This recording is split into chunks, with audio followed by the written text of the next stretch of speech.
Hello मेरे प्यारे students, a very very good morning to you. आज हम आपके लिए लेके आए हैं फिजिकल केमिस्ट्री के क्लास 12th का एक बहुत ही इंटरेस्टिंग चैप्टर जिसका नाम है केमिकल काइनेटिक्स।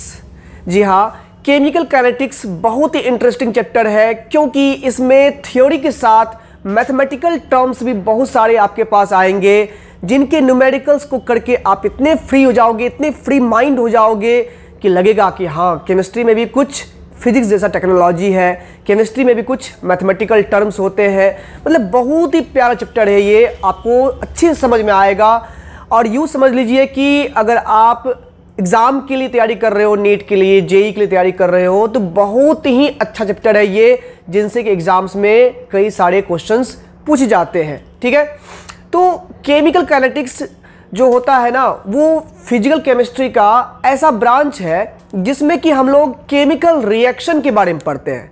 जी हाँ, केमिकल रिएक्शन आप लोग 10th क्लास से ही पढ़ रहे हो कि केमिकल रिएक्शन क्या होता है। कुछ रिएक्टेंट्स होते हैं, वो उनके बॉन्ड्स में फ्यूजन होता है, उनके बॉन्ड्स टूटते हैं, फिर नए बॉन्ड बनते हैं, प्रोडक्ट बनता है। तो इस चैप्टर में हमको क्या पढ़ना है? इस चैप्टर में पढ़ना है कि यही जो रिएक्टेंट से प्रोडक्ट बनते हैं, इस रिएक्टेंट से प्रोडक्ट को बनने में कितना समय लगता है। जी हाँ, रेट ऑफ रिएक्शन, मतलब कि रिएक्शन कोई फास्ट है, कोई स्लो है, तो इसकी स्पीड क्या होगी, रेट क्या होगा, उस रेट के बारे में इस पूरे चैप्टर में स्टडी करनी है हम लोगों को।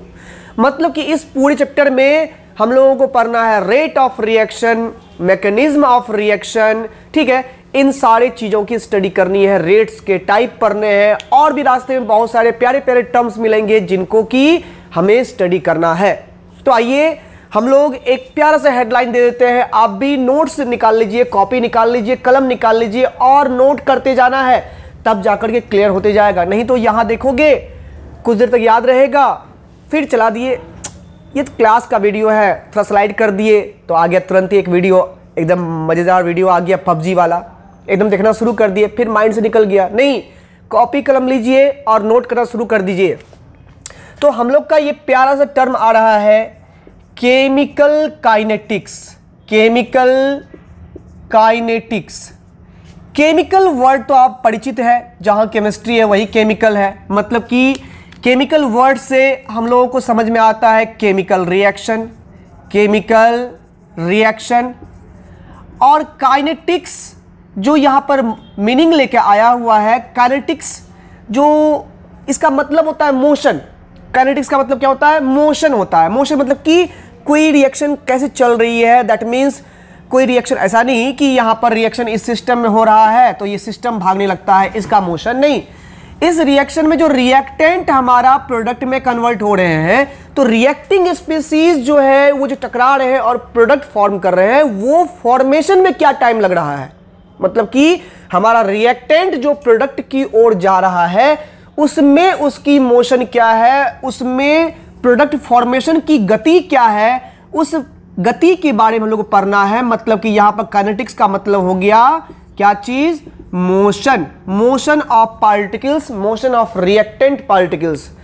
ठीक है, तो इस चैप्टर में हम लोगों को केमिकल काइनेटिक्स में हम लोगों को केमिकल रिएक्शन के अंदर में जो रिएक्टिंग पार्टिकल्स होंगे उनके मोशन के बारे में हम लोग को पढ़ाई करनी है। मतलब कि रिएक्टिंग स्पीसीज कितनी देर में प्रोडक्ट फॉर्म करते हैं। ठीक है, तो बेसिकली अगर हम बात करें तो ये जो हमारा चैप्टर है ये हमारा ब्रांच है, branch of physical chemistry. Physical chemistry in which we study about rate and mechanism of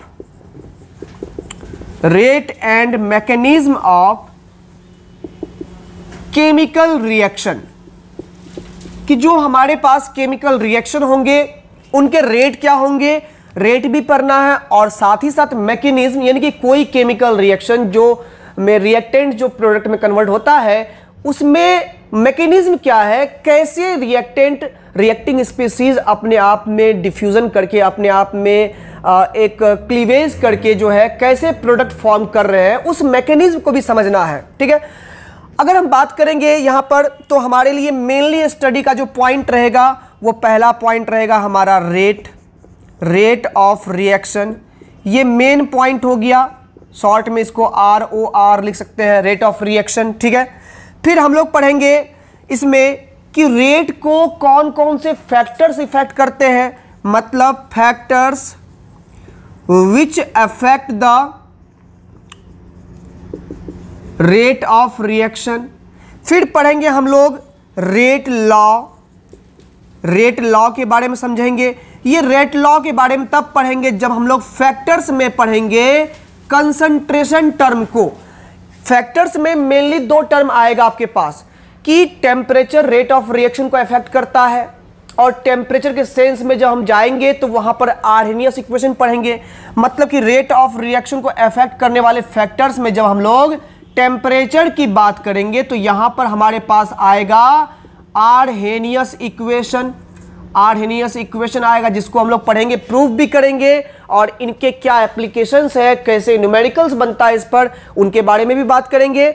और जब उन्हीं फैक्टर्स में आएंगे हम लोग किस पर, कंसंट्रेशन टर्म पर आएंगे, तो यहां पर पढ़ेंगे रेट लॉ, जिसको लॉ ऑफ मास एक्शन भी कहते हैं। अगर आपने केमिकल इक्विलिब्रियम पढ़ा है 11th क्लास में तो उसमें पढ़ चुके होंगे, नहीं तो यहां पर फिर पढ़ना है, टेंशन लेने की जरूरत बिल्कुल भी नहीं है, ठीक है। तो यहां पर रेट लॉ पढ़ेंगे, और इसी रेट लॉ के बाद आगे हमारा टर्म आएगा ऑर्डर ऑफ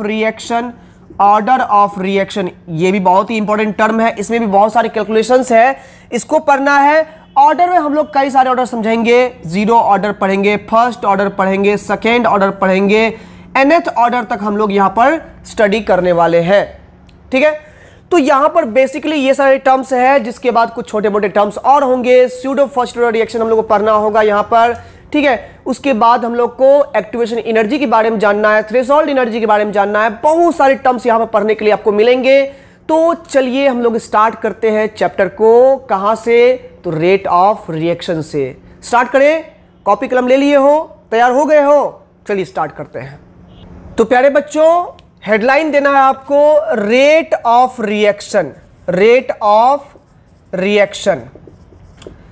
समझिए यहां पर जैसे कि मान लो कि कोई रिएक्टेंट है हमारा AB हमारा कोई रिएक्टेंट है, A और B के बीच में कुछ ना कुछ बॉन्ड होगा। ये बॉन्ड कोवैलेंट हो सकता है या आयनिक भी हो सकता है, ठीक है। और इस AB ने रिएक्शन करना है CD के साथ, जिसके यहां पर मॉलिक्यूल्स में भी कोवैलेंट या आयनिक कोई ना कोई तो बॉन्ड होगा। अब इसी दोनों को रिएक्शन करना है और बनाना है क्या चीज, तो बनाना है इसको प्रोडक्ट, ठीक है। क्या बनाना है इसको, प्रोडक्ट बनाना है। अब समझिएगा यहां पर अगर ये आयनिक बॉन्ड होता है, अगर ये आयनिक बॉन्ड हो, जैसे कि एग्जांपल ले लेते हैं, मान लो रिएक्शन कर रहा है सिल्वर नाइट्रेट AgNO3, जो यहां पर एक आयनिक सॉलिड है, इसका एक्वस सॉल्यूशन लिए है, रिएक्शन कर रहा है ये बेरियम सल्फेट के साथ, BaSO4 के साथ, ये भी एक्वस फॉर्म में लिया हुआ है, ये भी आयनिक सॉलिड है, ठीक है। तो यहां पर जो जब रिएक्शन करेगा तो आप लोग पढ़े होंगे डबल डिस्प्लेसमेंट रिएक्शन, आप जानते हो तुरंत ये टूटेगा, Ag+ में NO3- में, Ba2+ में, SO4 2- में, और यहां पर हम बैलेंस कर देते हैं 2 से। तो ध्यान दो, यहां पर आप पढ़े हैं कि आयनिक बॉन्ड्स तुरंत ही, कुछ बहुत ही कम समय लगता है, कुछ मिनी माइक्रो नैनो सेकेंड्स लगते हैं इस रिएक्शन को होने में। तो होगा क्या, यहां पर तुरंत ही ये आयनिक बॉन्ड एक्वस सॉल्यूशन में टूट जाएगा, ये आयनाइज हो जाएंगे, Ag+ बनेगा, NO3- बनेगा, ये Ba2+ बन जाएगा, SO4 बनेगा, सारे आयंस अलग अलग हो जाएंगे, और फिर होगा शुरू कहानी डबल डिस्प्लेसमेंट रिएक्शन की।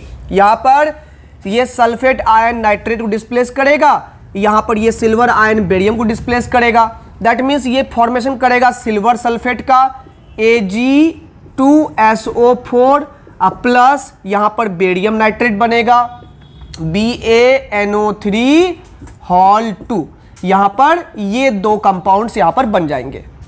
तो बात यही पर प्यारे बच्चों, देखो यहां पर जो आयनिक यहां पर रिएक्शन हो रहे हैं, उनमें अगर बॉन्ड्स के क्लीवेज की बात करें तो ये क्लीवेज होने में बहुत ही कम टाइम लगता है, बहुत ही वेरी शॉर्ट टाइम, यहां पर बहुत ही कम समय लग रहा है। तो इसीलिए ये इतना कम समय होता है कि प्रैक्टिकली अगर हम बात करेंगे इस रिएक्शन के रेट को पहचानना तो नहीं हो पाएगा, क्योंकि हम डाले कि प्रोडक्ट बन गया, बीकर लिए डाले यहां पर 2 रिएक्टेंट, फट से प्रोडक्ट बन गया, पता भी नहीं चलेगा कि प्रोडक्ट बना है कब। ठीक है, मतलब कि इसके रेट को कैलकुलेट करना बहुत ही डिफिकल्ट, क्योंकि इतना कम समय में हमारे पास यहां प्रोडक्ट बन गया है, तो रेट को अगर अनुमान भी लगाए तो बहुत ही डिफिकल्ट होगा। जस्ट हम एग्जांपल लेते हैं कि अगर आपके सामने एक जेट एरोप्लेन जो होगा, जेट फाइटर प्लेन आपके सामने से यहां पर पास कर जाए, तो अगर आपसे पूछे कि भैया इसकी स्पीड कितनी होगी, तो आप क्या कहोगे, होगी कितनी, 1000-2000 किलोमीटर पर आवर होगी। तो आपके बोलने में 1000 किलोमीटर पर आवर का एरर है, तो बताओ 1000 किलोमीटर पर आवर मायने रखता है ना, यानी कि आपके आंसर में बहुत ही एरर है, यानी आप सही ढंग से इसकी स्पीड की कैलकुलेशन नहीं कर पा रहे हो। वही आपके सामने एक चींटी चलना शुरू कर दे और पूछे कि यहां पर इसकी स्पीड क्या होगी, तो तुम बोलोगे कितना होगा, 0.2 0.5 किलोमीटर पर आवर होगा, वो भी आप सही ढंग से नहीं बोल पा रहे हो। मतलब कि जो बहुत स्लो जा रहा है या जो बहुत फास्ट जा रहा है उसका स्पीड आप जल्दी अच्छे से सही नहीं बता सकते हो।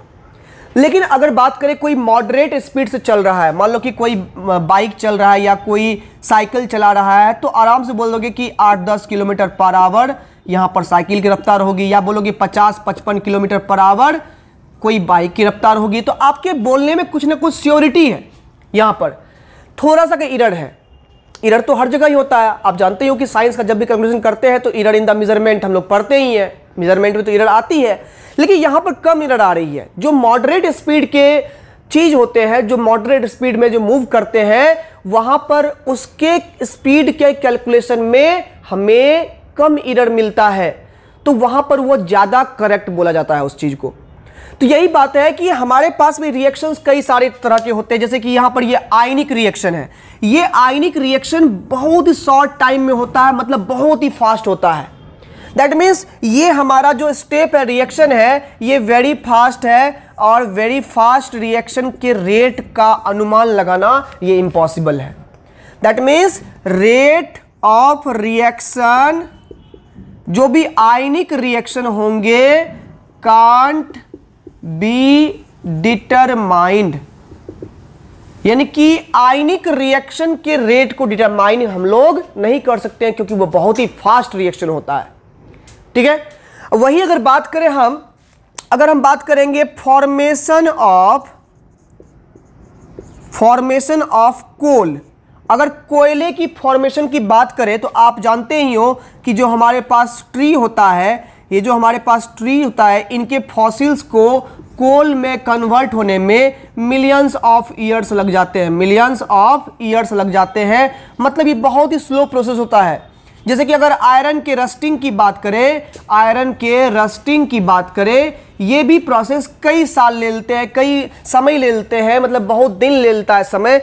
तो मतलब कि ये बहुत ही स्लो रिएक्शन है। आप बैठे रहो, देखते जाओ कब हो रहा है, कब हो रहा है, आपको अनुमान भी नहीं लगेगा कि कब तक ये रिएक्शन कंप्लीट होगा।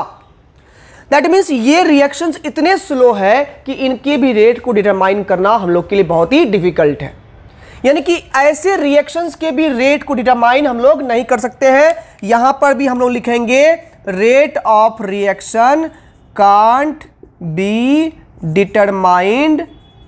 Determined for very slow reaction. बहुत ही जो स्लो रिएक्शन भी होता है उनके रेट को भी डिटरमाइन आसानी से नहीं कर सकते हैं, यानी कि उसमें भी एरर होगा हमें। अब बहुत ही फास्ट रिएक्शन जो होता है, आयनिक रिएक्शन सब, उनके भी रिएक्शंस को के रेट को पता लगाना क्या होगा, बहुत ही डिफिकल्ट होगा। जैसे कि आप क्रैकर्स को ब्रस्ट करते हो, पटाखे फोड़ते हो, तो पटाखे के जो बारूद होते हैं अगर उसको आप रिएक्टेंट मानो और फिर जलने के बाद जो धुआं निकलता है वो सब प्रोडक्ट अगर मान लो तुम उसको, तो आग लगने के कितना देर के बाद रिएक्शन होता होगा, कुछ मिली सेकेंड लगता होगा। तो मतलब कि उस रिएक्शन की भी रेट को हम पता नहीं लगा सकते हैं। जो एक्सप्लोजिव रिएक्शन होते हैं, जो तुरंत ही खत्म हो जाते हैं, उसके रेट को भी हम लोग पता नहीं लगा सकते हैं। यानी कि ऐसे रिएक्शंस के रेट की स्टडी हम लोग नहीं करते हैं। तो फिर स्टडी किस रिएक्शन की करते हैं हम लोग? तो हम लोग स्टडी करते हैं मॉलिक्यूलर रिएक्शन के रेट को। मॉलिक्यूलर रिएक्शन मतलब कि वैसे रिएक्शन जिसमें मॉलिक्यूल पार्टिसिपेट करते हैं। कारण क्या है कि मॉलिक्यूल्स के बीच में होते हैं, एटम्स के बीच में कोवैलेंट बॉन्ड, और कोवैलेंट बॉन्ड को टूटने में कुछ ना कुछ तो भाई वक्त लगता है। तो उनके बॉन्ड को टूटने में कुछ वक्त लगता है, फिर नए बॉन्ड को बनने में कुछ वक्त लगेगा। मतलब कि एक ऐसा फाइनाइट टाइम हमारे पास में है जो कि कैलकुलेट करने लायक है। यानी जो मॉलिक्यूलर रिएक्शन होते हैं, जैसे कि नाइट्रोजन हाइड्रोजन से अमोनिया का फॉर्मेशन है ना, जैसे कि बात कर ले हम लोग वाटर, हाइड्रोजन और ऑक्सीजन मिलकर के वाटर बनता है, ये रिएक्शन, ये सभी रिएक्शन मॉलिक्यूलर रिएक्शन है।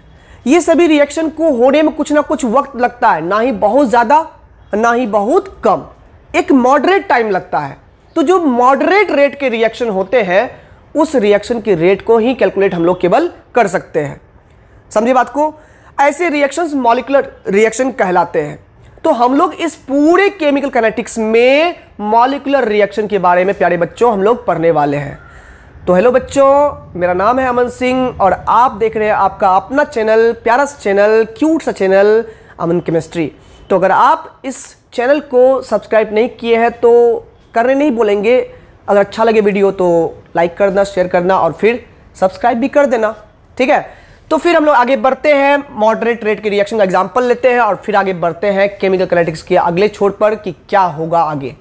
तो सबसे पहले हम लोग बात करते हैं रेट ऑफ रिएक्शन की। रेट क्या होता है तो समझिएगा। यहां पर अगर हमारे पास कोई ए रिएक्टेंट है और वो बी में कन्वर्ट होता है, मतलब कि ये बी नहीं, इसको प्रोडक्ट बोल दो, ये ए हमारा रिएक्टेंट है और ये प्रोडक्ट में कन्वर्ट होता है, तो इनिशियली हम लोग इसके कुछ ना कुछ तो कंसंट्रेशन लेते होंगे जो अपने आप में 100% होता होगा।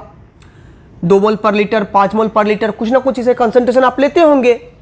तो मान लिया कि इसका कंसंट्रेशन हम लिए ए मोल पर लीटर, और मोल पर लीटर को हम लोग कैपिटल एम से दिखाते हैं, मोलरिटी के टर्म में दिखाते हैं। तो ये मोलर कंसंट्रेशन हो गया ए। जब रिएक्शन में आप टाइम नहीं देते हो तो प्रोडक्ट भी नहीं बनता होगा। प्रोडक्ट कितना बन गया? 0 बना। सपोज कि ये रिएक्शन t सेकेंड तक चला, टाइम ले लिए हम कितना? t सेकेंड ले लिए, तो कुछ ना कुछ यहां पर प्रोडक्ट भी बना होगा। मान लिया कि प्रोडक्ट कितना बना? x बन गया प्रोडक्ट। ये x मोल पर लीटर हमारा प्रोडक्ट बन गया। तो ये x आया कहां से? तो ये प्रोडक्ट जो बना होगा वो तो रिएक्टेंट से ही आया होगा। तो यहां रिएक्टेंट में a था हमारे पास, x बन गया प्रोडक्ट, तो यहां कितना बचा?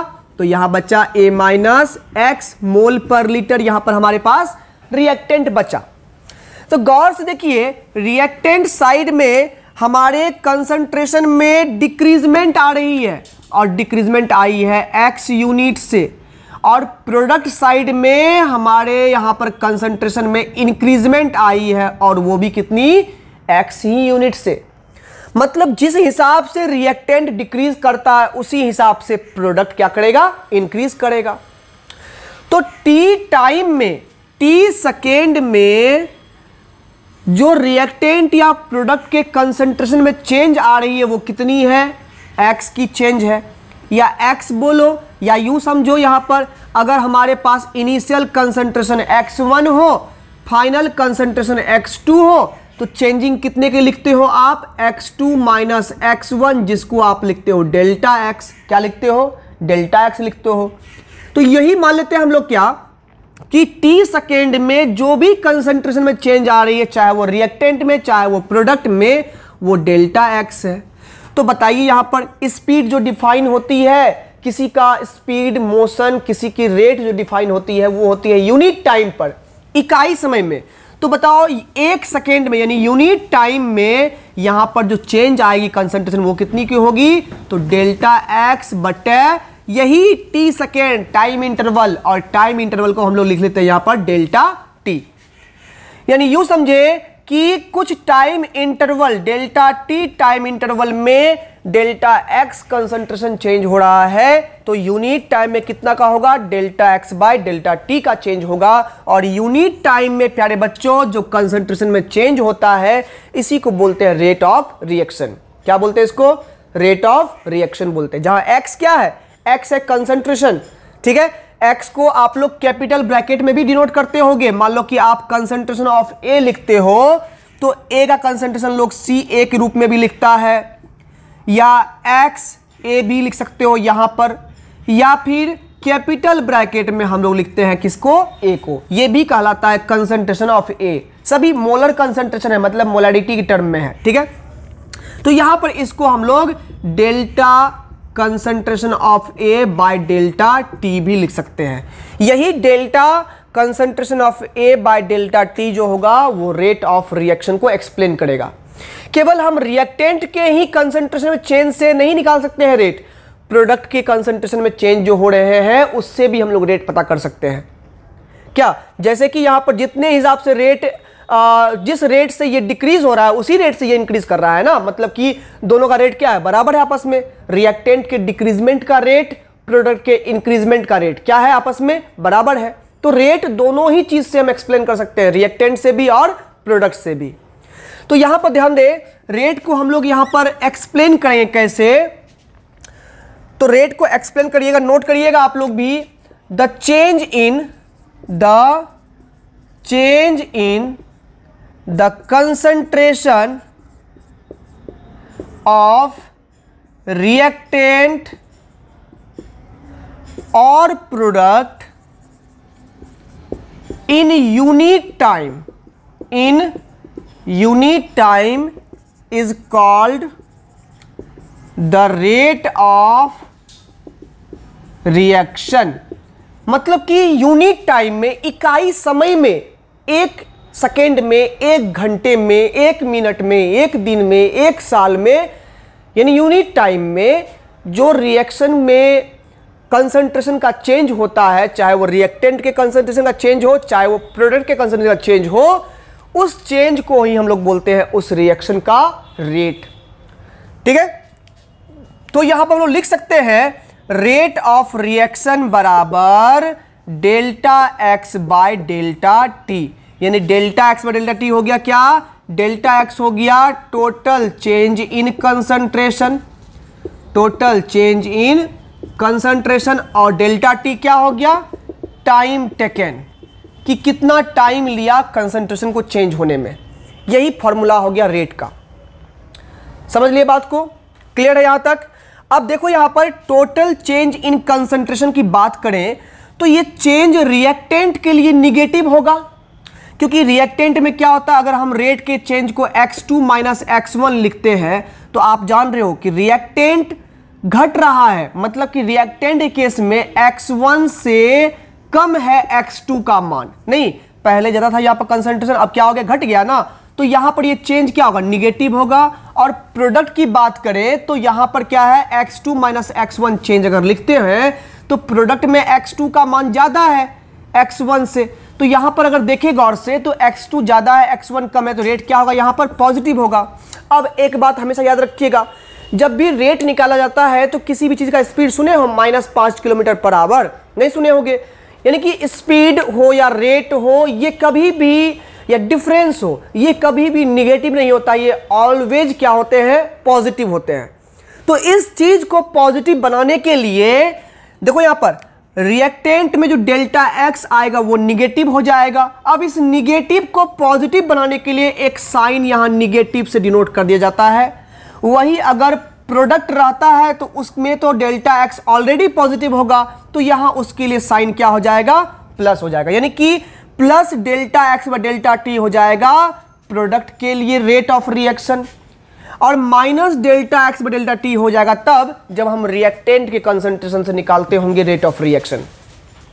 यानी कि रेट ऑफ रिएक्शन रिएक्टेंट के कंसंट्रेशन में चेंज से भी निकाल सकते हैं, प्रोडक्ट के कंसंट्रेशन में चेंज से भी निकाल सकते हैं। बस करना क्या है, रिएक्टेंट का चेंज निगेटिव होता है, उसको पॉजिटिव बनाने के लिए एक निगेटिव साइन से मल्टीप्लाई कर देना उसके रेट में, और प्रोडक्ट के केस में तो चूंकि चेंज पॉजिटिव होता है इसलिए प्लस साइन ही रख देंगे, तो वहां पर रेट उसका निकल जाएगा। यानी कि रेट ऑफ रिएक्शन अगर हम बात करेंगे तो रिएक्टेंट के लिए हो जाएगा प्लस डेल्टा, रिएक्टेंट के नहीं, ये प्रोडक्ट के लिए हो जाएगा plus delta x by delta T, किसके लिए, प्रोडक्ट के लिए, और वही रिएक्टेंट के लिए हो जाएगा minus delta x by delta T, किसके लिए, रिएक्टेंट के लिए। और दोनों ही रेट का मान आपस में बराबर है। एक्चुअली में ये भी प्लस हो चुका है और ये भी प्लस हो चुका है, दोनों ही रेट आपस में बराबर है, बस यहां पर साइन लगा दिए, क्योंकि ये निगेटिव होता, निगेटिव निगेटिव प्लस हो गया, और ये पॉजिटिव ही है तो प्लस प्लस प्लस हो गया। रेट हमेशा प्लस में होता है इसलिए साइन से मल्टीप्लाई कर दिया गया है। ठीक है प्यारे बच्चों, आपने ये भी पढ़ा होगा कि जो स्पीड होता है किसी भी व्हीकल का वो दो तरीके का होता है। एक, अगर कहा जाए कि पूर्णिया से पटना की दूरी जो है 300 किलोमीटर है और कोई गाड़ी 6 घंटे में कवर कर लेता है तो उसकी स्पीड क्या होगी? तो जाहिर तौर पर करोगे 300/6 कर दोगे, 50 किलोमीटर पर आवर कर दोगे। तो ये जो स्पीड होगी, क्या जरूरी है कि गाड़ी का स्पीड 50 किलोमीटर पर आवर ही होगा? नहीं, ये एवरेज स्पीड कहलाता है, औसत चाल कहलाता है। ये रियल स्पीड नहीं है। रियल स्पीड क्या होगा? अगर हम पूछे कि गाड़ी 9 बजे चली है तो 9:05 5वें सेकेंड में उसकी स्पीड क्या होगी, तब जो ड्राइवर देखेगा तो वहां पर बोलेगा अच्छा मेरा स्पीड जो है 52 किलोमीटर पर आवर है, तो 52 किलोमीटर पर आवर जो स्पीड होगा उस समय के लिए उसका ओरिजिनल स्पीड होगा। तो प्यारे बच्चों, यहां स्पीड दो तरह की, एक हो गया एवरेज स्पीड और एक हो गया जो at an instant of time हम पूछे हैं, उसको बोलते हैं हम लोग इंस्टेंटेनियस स्पीड, यानी at an instant of time. ये रियल स्पीड होता है, इसमें टाइम इंटरवल नहीं दिया गया है, ये रियल स्पीड है। दैट मीन्स यहां पर जो है कोई एरर नहीं है स्पीड में कि इतनी होनी यूनी तय है। अगर वही हम एवरेज स्पीड की बात करें तो अगर आपके 50 किलोमीटर पर आवर आंसर आ रहे हैं तो जरूरी नहीं कि उस व्हीकल का स्पीड 50 किलोमीटर पर आवर ही होगा, ज़्यादा भी हो सकता है। कभी अगर चाय पीने का मन हुआ तो 0 किलोमीटर पर आवर भी हो सकता है उसका स्पीड। कभी अगर रोड खाली खाली मिला तो 100 किलोमीटर पर आवर स्पीड हो सकता है। ओवरऑल एवरेज स्पीड कितनी है? 50 किलोमीटर पर आवर है। तो प्यारे बच्चों, अगर हम बात करें रेट ऑफ रिएक्शन की, तो ये रेट ऑफ रिएक्शन दो प्रकार के हो सकते हैं, ठीक है। एक एवरेज रेट और एक इंस्टेंटेनियस रेट। एवरेज रेट जो डिफाइन होता है वो एक टाइम इंटरवल के कि कोई रिएक्शन T1 टाइम से T2 टाइम तक चला तो कंसंट्रेशन जो है वो हो गया x1 से कितना, x2 हो गया। अब वो रिएक्टेंट होगा तो कम से अधिक से कम हो गया होगा कंसंट्रेशन। वही प्रोडक्ट होगा तो पहले कंसंट्रेशन कम होगा, बाद में कितना हो गया होगा, ज़्यादा हो गया होगा। मतलब कि रेट आपका प्रोडक्ट के लिए पॉजिटिव प्लस सिंबल से देंगे और रिएक्टेंट के लिए रेट क्या देंगे, माइनस सिंबल देंगे। तो सीख लिया आपने। तो यहां पर जो एक इंटरवल के दौरान यहां पर जो रेट लिखोगे, रेट ऑफ रिएक्शन, ये जो लिख रहे हो आप डेल्टा एक्स, यानी कि x2 minus x1 by T2 minus T1, मतलब कि change in concentration by time interval. तो यहां पर ये जो delta x by delta T लिख रहे हो ये हो गया एवरेज रेट। जरूरी नहीं कि इसका जो आंसर आएगा वही रेट में रिएक्शन हुआ हो, ये हो गया एवरेज रेट, ठीक है। और यानी कि अब देखते हैं यहां पर, अगर वही यहां पर बात करें कि कोई रिएक्शन T1 से T2 टाइमिंग के इंटरवल में हो रहा है, ये कंसंट्रेशन यहां पर x1 है और यहां पर कितना होना है, x2 होना है। अब बात कर रहे हैं कि इस पॉइंट पर, इस इंटरवल की किसी एक पॉइंट की बात कर रहे हैं, यहां पर क्या होगा रेट, तो ये रेट कहलाता है आपका instantaneous rate. The rate of reaction at an instant of time. यहां पर कोई समय अंतराल नहीं है। समय अंतराल को अगर देखोगे भी तो बहुत ही छोटा है, इतना छोटा है। यहां पर हम बात करें डेल्टा टी की तो ये टेंड्स टू कितना है, 0 है। यहां कोई टाइम इंटरवल यहां पर नहीं है। तो रेट तो वही होता है, डेल्टा एक्स व डेल्टा टी ही होता है, बट इसमें एक लिमिट लग गया है कि डेल्टा टी कितना है, टेंड्स टू 0 है। और आप भली भांति जानते हैं जब यहां रेट ऑफ रिएक्शन की बात होगी तो यहां पर लिमिट लग गया है, यहां पर डेल्टा टी टेंड्स टू 0। और रेट ऑफ रिएक्शन क्या होता है, change in concentration by time interval होता है ना। तो यहां पर आप लोग जानते होंगे जब डी डेल्टा वाई बटे डेल्टा एक्स हो और एक लिमिट लग जाए यहां पर डेल्टा एक्स टेंड्स टू 0, तब ये कहलाता है d y by d x. यही कहलाएगा यहां पर डी एक्स बटे डी टी। क्या कहलाएगा, d x by d t कहलाएगा। और यही d x by d t हो गया हमारा ओरिजिनल रेट। तो जिस प्रकार से आप मैथमेटिक्स पढ़ते हो, मैथमेटिक्स में समझते हो दो टर्म को, कैलकुलस के दो टर्म को, डिफरेंशिएशन और इंटीग्रेशन को, तो उसमें बतलाया जाता होगा जब एक पूरे से ग्राफ की स्टडी हम लोग एक बार में नहीं कर पाते हैं या उसमें एरर हो जाता है, तो ग्राफ के एक छोटे से पतले से स्ट्रिप को काट करके उसके एरिया को निकाल लेते हैं जो dx होता है, और बाद में उसको इस इनिशियल पॉइंट से फाइनल पॉइंट के बीच में हम उसको इंटीग्रेट कर देते हैं और तब निकलता है हमारा श्योर एकदम शॉर्ट निकलता है यहां से वहां तक के कंप्लीट एरिया का मान। तो मतलब कि अगर यहां से वहां तक डायरेक्ट अगर निकालना चाहे तो प्रॉब्लम होगा, इसलिए पहले डिफरेंशिएट करते हैं, पहले एक स्ट्रिप में तोड़ देते हैं उस चीज को और उसको सॉल्व करके फिर इंटीग्रेट कर लेते हैं एक लिमिट लगा करके और तब फिर फाइनल आंसर हमारा निकल के आता है। जस्ट वही यहां पर भी करेंगे हम लोग, एक बार में पूरे रिएक्शन के रेट को नहीं हम लोग फाइंड आउट करेंगे, हम लोग उस रिएक्शन के इंस्टेंटेनियस रेट को पता करेंगे जो कि dx/dt निकलेगा और फिर उसको इंटीग्रेट करके हम लोग पूरे रिएक्शन के रेट को फाइंड करेंगे जो कि पूरे रिएक्शन के लिए एकदम श्योर शॉर्ट आएगा, एकदम 100% सही रेट का आंसर आएगा। इसीलिए हमारे यहां जो रेट इक्वेशन सब होते हैं वो इंटीग्रेटेड रेट इक्वेशन कहलाते हैं, यानी कि जो भी यहां पर रेट का इक्वेशन सब मिलेगा आप लोगों को सभी इंटीग्रेटेड रेट मिलेगा, क्योंकि हम लोग एक बार में पूरे रिएक्शन के रेट को नहीं निकालेंगे, रेट की श्योरिटी को निकालने के लिए हम लोग पहले डिफरेंशिएट करेंगे फिर इंटीग्रेट करेंगे तब फाइनल रेट आएगा केमिकल रिएक्शन का। तो यानी कि एवरेज रेट की बात करें तो यहां पर इसका डेफिनेशन बनेगा the rate of reaction with in an interval of time, यानी कि समय के किसी दो छोर के बीच में टोटल ओवरऑल जो रेट होगा रिएक्शन का एवरेज रेट कहलाएगा। ठीक है, और वही यहां पर क्या होगा, rate of reaction at an instant of time, यानी कि समय के किसी पर्टिकुलर क्षण में पर्टिकुलर पल में इस रिएक्शन का रेट क्या होगा उसको बोलेंगे हम लोग इंस्टेंटेनियस रेट। समझ में आ गया? आइए ग्राफ की स्टडी करते हैं इसके। तो ग्राफ अगर बनाना चाहे तो देखो कैसे बनता है। तो प्यारे बच्चों, ग्राफ के लिए हमारे पास दो एक्सिस होते हैं, थोड़ी सी मेरी ड्राइंग खराब है, यहां एक्स एक्सिस है और यहां क्या है, वाई एक्सिस है। हम यहां पर प्लॉट कर रहे हैं चेंज इन कंसंट्रेशन को टाइम के साथ, टाइम ले लेते हैं यहां पर। ठीक है, तो यहां पर रिएक्शन में हमारे पास रिएक्टेंट कन्वर्ट होता है किसमें, प्रोडक्ट में। तो ध्यान दें, यहां पर जो रिएक्टेंट का कंसंट्रेशन होता है वो शुरुआत में तो हाई होता है और समय के बढ़ने के साथ साथ ये घटते जाता है। तो रिएक्टेंट का ये हो गया ग्राफ, रिएक्टेंट के कंसंट्रेशन के चेंज का ग्राफ ये हो गया। और वही प्रोडक्ट जो शुरू में नहीं के बराबर होता है उसका जो है कंसंट्रेशन टाइम के रिस्पेक्ट में धीरे धीरे बढ़ती जाता है, प्रोडक्ट इंक्रीज करेगा तो उसका ग्राफ ये पहुंच जाएगा।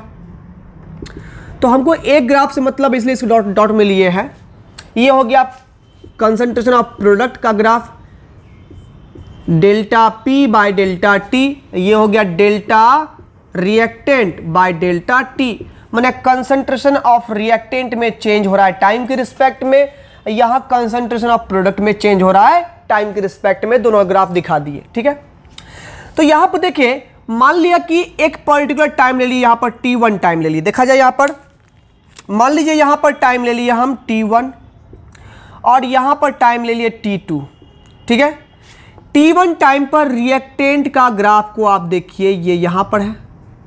मान लीजिए यहां तक के कंसंट्रेशन को x1, यानी कि मान लिया हमने कि t1 टाइम पर जब हम देखना शुरू किए रिएक्शन को तो देखें कि t1 टाइम पर रिएक्टेंट का कंसंट्रेशन था x1, फिर t2 टाइम जब हो गया तो यहां पर देखिए कि हमारे पास रिएक्टेंट का कंसंट्रेशन हो गया घट कर कितना, x2, यहां पर x1 इज ग्रेटर देन क्या है, x2 है, माने कि यहां पर रेट हमारा निगेटिव होने वाला है।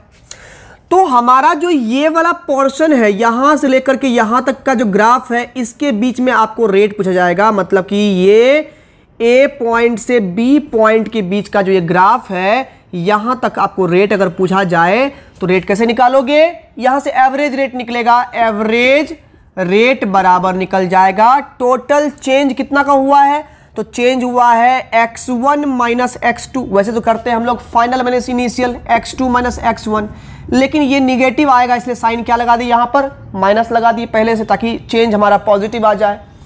अब बाय क्या कर लेंगे हम लोग, t2 minus t1 time interval, यही क्या रिजल्ट आ जाएगा, minus delta x by delta T. वही तुम अगर प्रोडक्ट का निकालते तो वो प्लस डेल्टा एक्स बाय क्या निकलता, डेल्टा टी निकलता। यहाँ डेल्टा एक्स क्या हो जाएगा, डेल्टा आर ले लेंगे, डेल्टा रिएक्टेंट ले रहे हो ना, डेल्टा आर तुम लिख सकते हो वहां पर। वही अगर हम बात करें कि यहां पर पर्टिकुलर अगर हम बात करेंगे, इस बीच का एक पॉइंट ले लेते हैं, सपोज कर लीजिए यहां पर हम इस बीच का एक पॉइंट ले लेते हैं, यहां पर ये टी टाइम की बात कर रहे हैं, मान लो कि यहां t3 टाइम ले लेते हैं, ठीक है ना।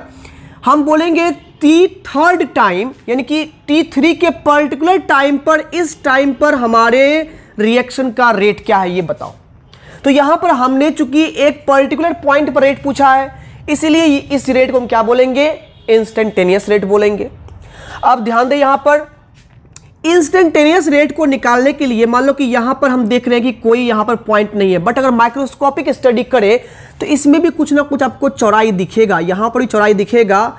जो चौड़ाई यहां पर आपको बहुत छोटा होगा, ये चौड़ाई दिखेगा आपको delta x, sorry D x, क्या दिखेगा, डी एक्स। या मान लो इसको डेल्टा एक्स ही मान लेते हैं, इसको डेल्टा एक्स ही मान लेते हैं। और यहाँ पर t3 टाइम में अगर हम यहाँ पर ग्राफ को गौर से देखें तो इस ग्राफ में भी कुछ ना कुछ चौड़ाई दिखेगी। यहाँ पर भी जो टाइम इंटरवल होगा वो कहलाएगा delta T, but delta T यहाँ पर टेंड्स टू कितनी है, 0 है। मतलब कि बहुत ही कम यहाँ पर गैप है, टाइम इंटरवल यहाँ पर नहीं दिए हैं, बहुत ही छोटा सा इंटरवल है जो कि 0 को मानने लायक है। देखो 0 को छू रहा है, 0 है नहीं, 0 को छू रहा है। अब यहां पर अगर हम इंस्टेंटेनियस रेट की बात करें, इंस्टेंटेनियस रेट की बात करें तो उसका भी फॉर्मूला एवरेज रेट ही है।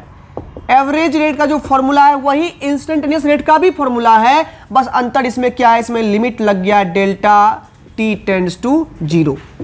और यहां पर जब ये लिमिट लग जाएगा डेल्टा टी टेंड्स टू 0 और ये हमारा बन जाएगा delta x by delta t, तो इस चीज को हम क्या लिख देंगे, d x by d t. ये फॉर्मूला हो गया इंस्टेंटेनियस रेट का।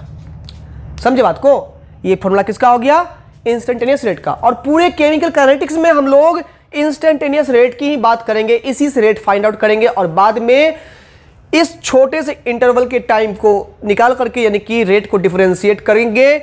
उसके बाद हम लोग पूरे रिएक्शन के लिए रेट को, इसी रेट को इंटीग्रेट कर देंगे और पूरे रिएक्शन का रेट हम लोग फाइंड आउट कर लेंगे। तो आज के केमिकल काइनेटिक्स के इंट्रोडक्शन क्लास में इतना ही। कल हम लोग एवरेज रेट, इंस्टेंटेनियस रेट पर और भी बात करेंगे, मतलब कि किसी रिएक्शन के लिए हम लोग रेट का कैसे पता लगाते हैं, मैथमेटिकल कैलकुलेशन कैसे होता है रेट का कंसंट्रेशन के हेल्प से, उसकी बात हम लोग करेंगे। तो यहां पर जो है आप इस वीडियो को बढ़िया से देखें और नोट्स भी बनाते जाएं ताकि एग्जाम्पल्स जब जो भी क्वेश्चन मिले वो आसानी से आप कर लें, ठीक है। और कोई अगर सुझाव हो अपना तो वो कमेंट सेक्शन में जरूर डाल दें।